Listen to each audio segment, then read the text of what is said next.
ओला dock YouTube channel को subscribe करें और बेल आइकॉन को दबाना मत भूलें। अस्सलामुअलैकुम यूट्यूब फैमिली। हर बार की तरह आज भी हम आपके लिए लाए हैं एक निहायत ही आसान, हेल्दी और मज़ेदार रेसिपी। आज हम बनाएंगे हेल्दी प्रोटीन सैलड। इस सैलड को बनाने के लिए आपको चाहिए खीरा। खीरा आपके जिस्म में पानी की कमी को दूर रखता है, कोलेस्ट्रॉल और ब्लड प्रेशर को कंट्रोल रखता है और वेट लॉस के लिए भी काफी इफेक्टिव है। नेक्स्ट, टमाटर। टमाटर में विटामिन के, ए, सी और B1 की बहुत ज्यादा मिकदार पाई जाती है। टमाटर आपकी स्किन और बालों के लिए निहायत मुफीद है, कैंसर से बचाता है और डाइजेशन को बेहतर बनाता है। नेक्स्ट, चने। चने दिल की सेहत के लिए और डायबिटीज कंट्रोल करने के लिए बहुत मुफीद होते हैं। इसके अलावा ये वेट लॉस में भी मदद करते हैं। चने खून की कमी को भी पूरा करते हैं। प्याज। प्याज खून की रवानी को ठीक रखता है, अल्सर से बचाता है, स्किन के लिए बहुत मुफीद है और बुखार में फौरी आराम देता है।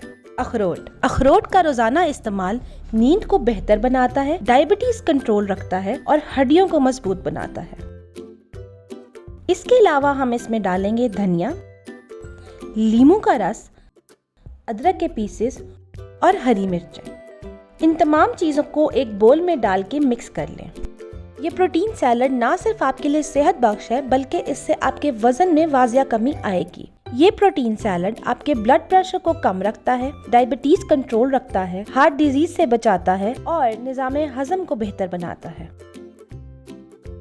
आप इस फाइबर से भरपूर सैलड को खाने की जगह या खाने से पहले इस्तेमाल कर सकते हैं। इससे आपका पेट ज्यादा देर भरा रहेगा और क्रेविंग्स भी नहीं होंगी। एक हेल्दी प्रोटीन सैलड न सिर्फ आपके अंदर के निजाम को ठीक रखता है, बल्कि आपकी बाहरी स्किन को खूबसूरत बनाता है और बालों में भी शाइन लाता है। फ्लेवर ऐड करने के लिए आप इसमें चाट मसाला, नमक और काली मिर्च डाल सकते हैं। आपका मजेदार हेल्दी प्रोटीन सैलड तैयार है। उम्मीद करती हूँ कि आपको ये रेसिपी पसंद आएगी। अपना फीडबैक हमें कमेंट सेक्शन में जरूर दीजिएगा। अपना बहुत ख्याल रखिएगा। अल्लाह हाफिज। ओला डॉक यूट्यूब चैनल को सब्सक्राइब करें और बेल आइकॉन को दबाना मत भूलें।